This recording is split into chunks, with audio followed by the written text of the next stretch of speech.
Concerning a use tax, and the Miami Public Library hosts a self-defense class for teenagers. KOAM News at 10 is next. Now at 10, Neosho's plan to recapture lost revenue from online shopping, how a new tax proposal could fund critical city services. Plus, Liberty Utilities under investigation by state regulators, how they're coming to hear your complaints at a town hall in Joplin.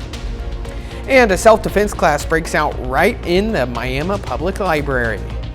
The 4 states' most watched news starts now.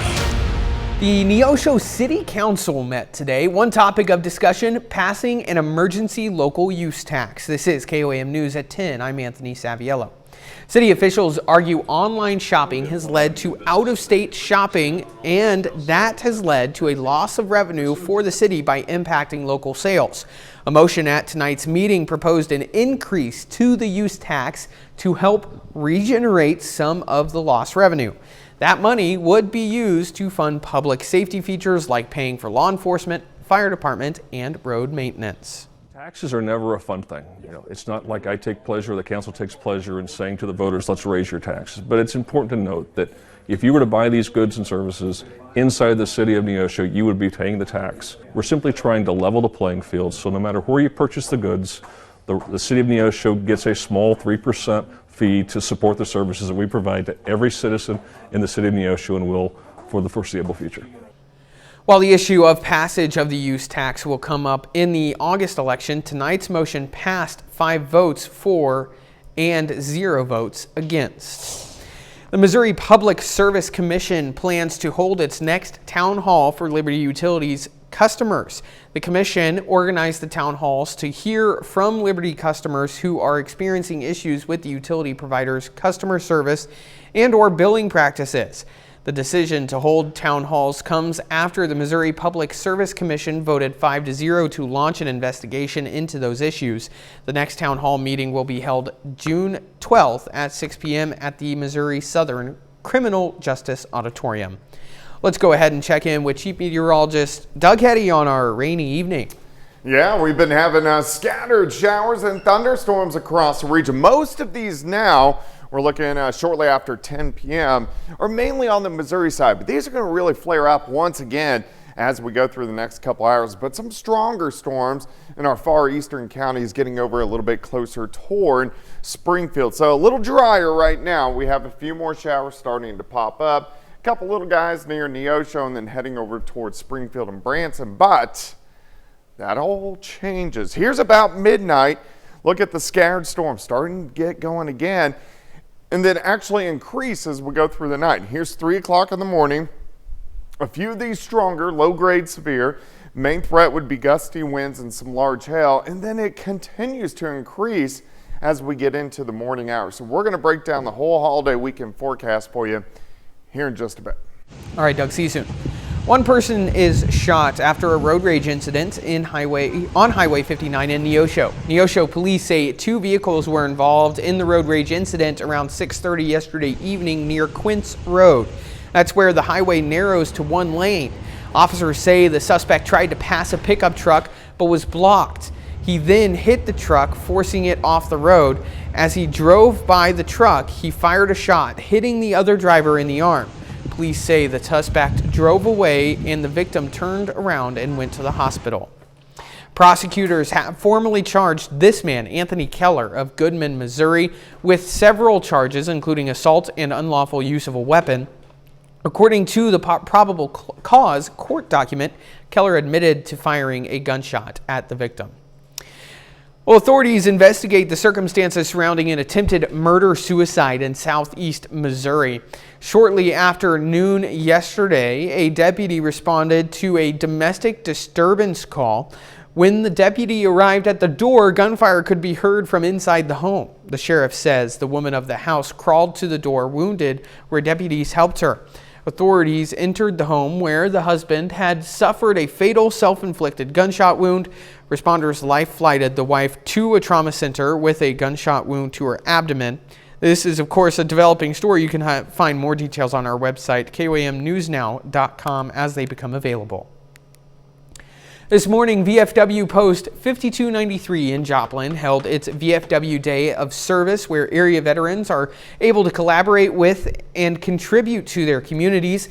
The VFW partnered with the Joplin Area Habitat for Humanity, and the veterans will help aid in one of the construction projects.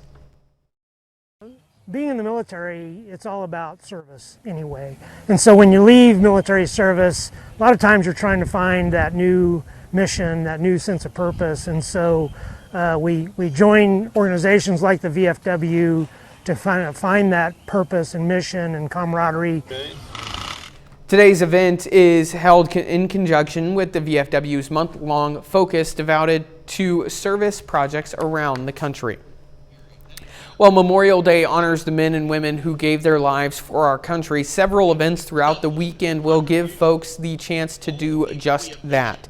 Today, visitors headed to Shangri-La Resort on Grand Lake's Monkey Island. It was the first anniversary celebration of the Legacy of Liberty World War II Memorial Park. Organizers say this event reminds us to contribute to our community and remember the lessons of history. We took the opportunity today to bring that forward, to remind people how important it is to take the leadership that was shown by these people in that period and put it into today's activities, so that 80, 100 years from now, what that flag stands for and everything behind it continues to endure, and the liberties and the freedom of our country stand tall. The park features an Iwo Jima statue replica, Code Talkers Memorial, and World War II vehicles. It was a splash for a good cause at Midwest Ag Supply in Carthage, Missouri. Folks paid $1 per throw to dunk willing employees, all in the name of giving back.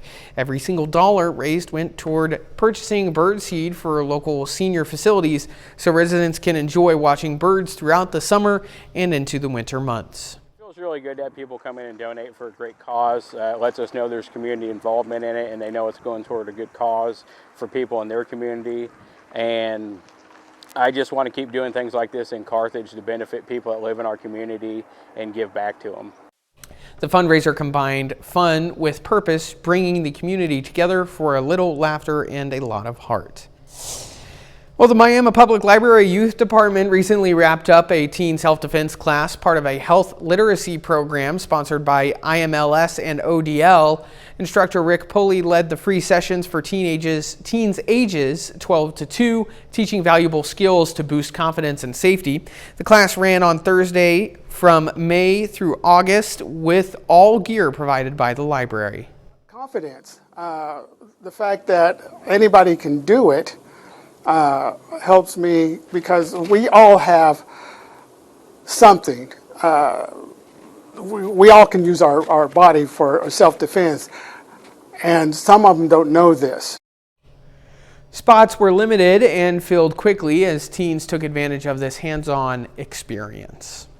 Well, gorillas versus mules in an elimination game today. Ben McLeish has the details from the Diamond coming up later in sports.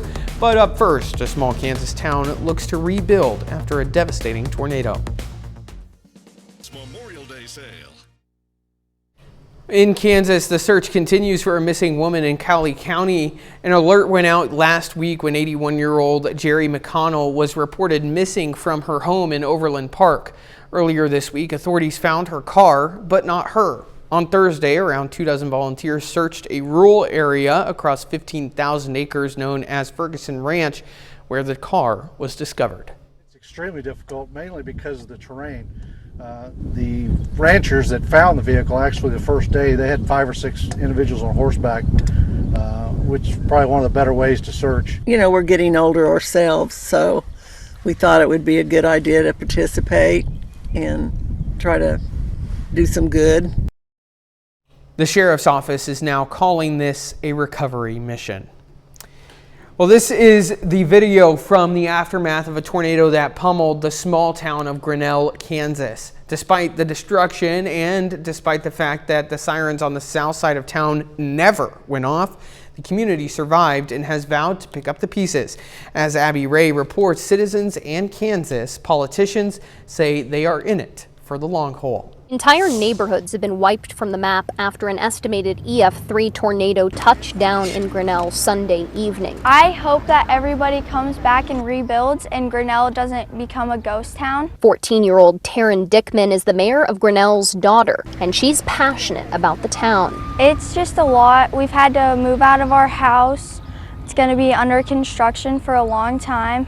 I just feel really bad for all the people around us, but thank God everybody's okay. That's really what matters at the end of the day. The less than 300 townspeople all survived the storm, but it'll be an uphill battle to rebuild. And first, folks have a lot of cleaning up to do, even those with homes still standing. People of all ages are helping the cleaning effort, including Taryn on her 14th birthday Monday. Thank gosh we have these really nice family friends. They got me a birthday cake. It's definitely one I'll remember.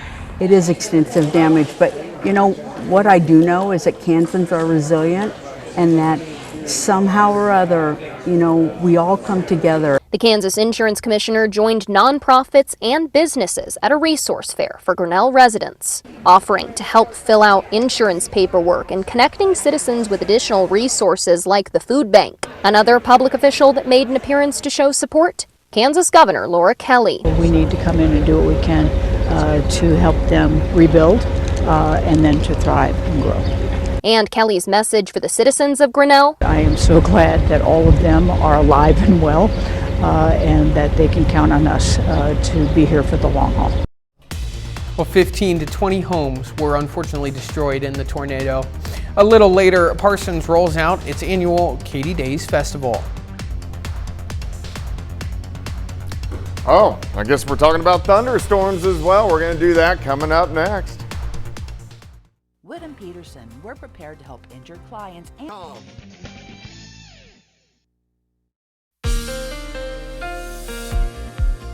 Of course, we've had showers, thunderstorms across the region. We're going to get a ton of rain as we go through the weekend flash flood watch.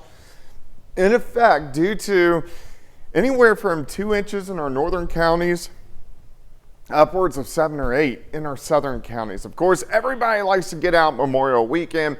Lakes, probably not the best idea. Floating, probably not the best idea. Camping, if you don't mind getting super, super wet, but we are going to get some flash flooding. Look at this batch across southwestern Missouri, but also notice how it's starting to flare up again, and that's going to be the trend as we go through the overnight hours. And then this complex will come together and drive south and east and give us a wind threat later on tonight. Showers, thunderstorms, mainly on the Missouri side right now.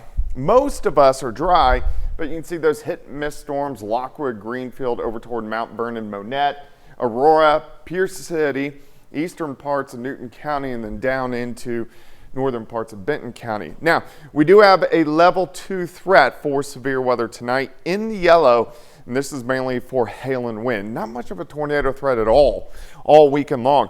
Again, a wind and hail threat, level 2 for Saturday. Let's go into Sunday, level 2 again Sunday, mainly wind and hail in our southern third of the viewing area.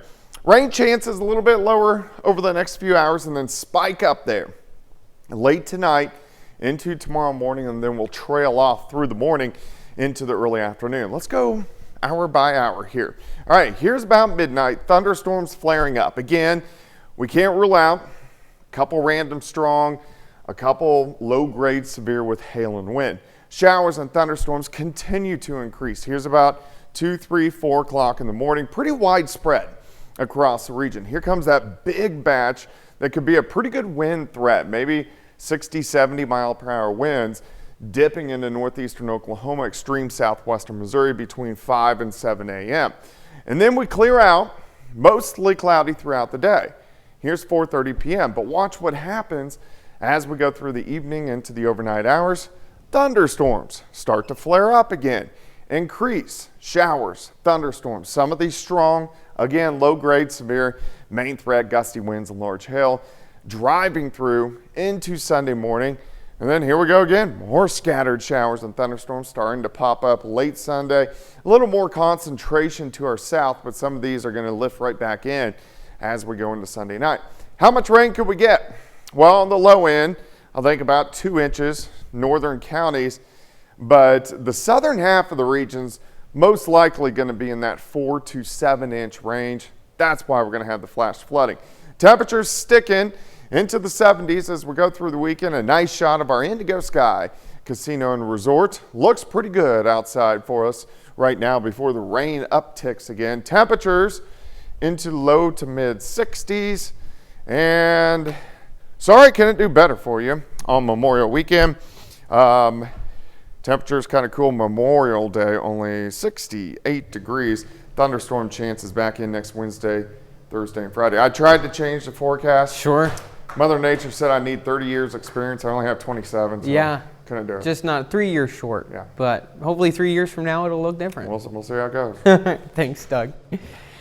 Well, a child's body weight could indicate whether they are at risk for obesity as an adult. A study by the ECHO program tracked children's body mass index and found about 10% of kids saw a rapid increase in their BMI from ages 3.5 to 9. Those kids are more likely to be obese as adults, increasing their risk of developing several serious health problems. Still ahead, the Joplin Outlaws prepare for their second game of the season. Plus, Pitt State baseball takes on Central Missouri with its season on the line. Ben McLeish has those stories and more. Up next in sports. It's not crazy, it's Casey's. Well, it all comes down to this. Pitt State baseball faces elimination today against Central Missouri. A win earns the Gorillas a rematch tomorrow.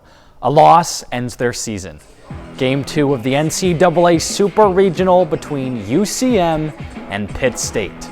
Gorillas need to win to force a Game 3.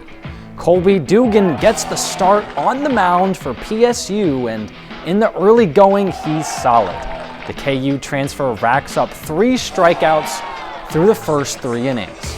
But in the top of the 4th, with runners on base and Central Missouri's Chase Wilcox at the plate, he crushes this pitch to deep right and gone, so the Mules would open up a 4-0 lead. Gorillas in need of a response. In the bottom of the 5th, they get one as Ricky Sanchez gets all of this pitch. That's gone for a solo homer. It's now 4-1. Next inning, runner on base and Grant Hollister connects to deep left field.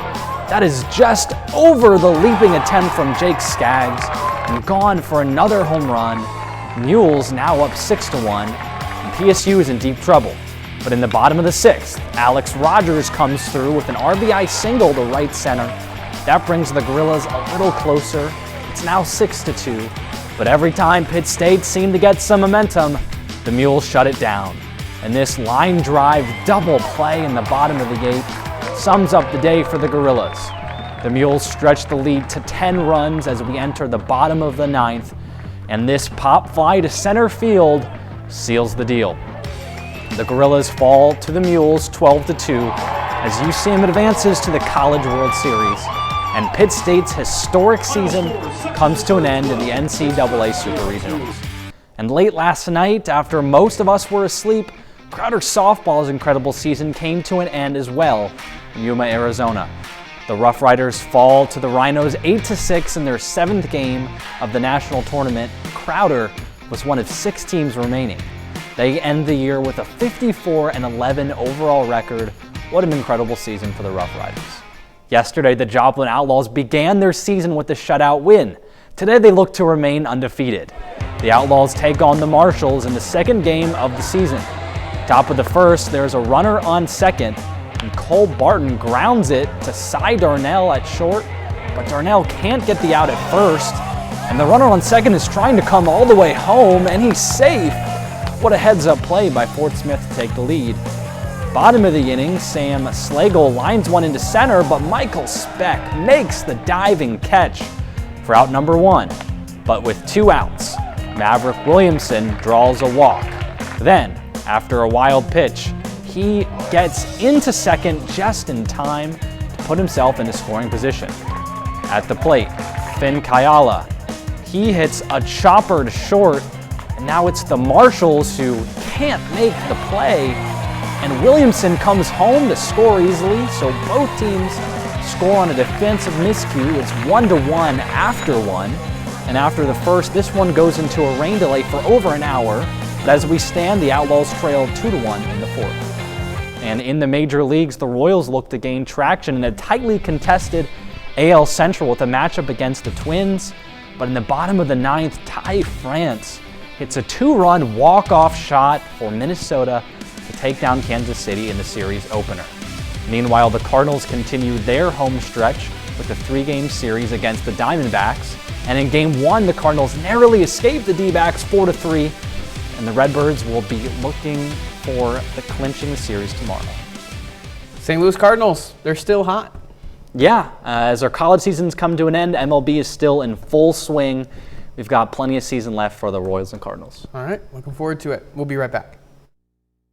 From caregiving and nursing to therapy.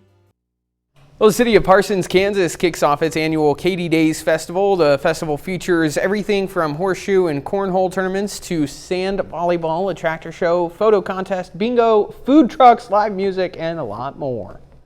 If you've never experienced Parsons, now is the time to do it, especially during this festival. You'll find the most friendliest people in the world. You'll find people who will, greet you with a smile, talk to you, get to know you. I mean, Parsons has been through a lot, especially in the past 25 years. The festival is named after the first train that rolled into Parsons back in 1870, which would be remembered as the Katy. So, a little bit of a disappointing Memorial weekend for us. Yeah, honestly. it's going to be wet, showers and thunderstorms. Loud night tonight and a loud morning for us tomorrow. We do it again tomorrow night into Sunday morning. A lot of areas, on average, probably 3 to 8 inches of rain, which the ground's saturated. Yeah, we've had so much rain the past couple months, so it's just going to run off. All right. And a final sports note. Well, all of our college baseball and softball team seasons are now done, but plenty of baseball left. Obviously, we've got major league teams. Joplin Outlaws just got started, and there's some high school baseball and softball teams still fighting for a state championship. All right, looking forward to it. That's our time for now. Thanks for watching. We're right back here on the weekend. Have a great night.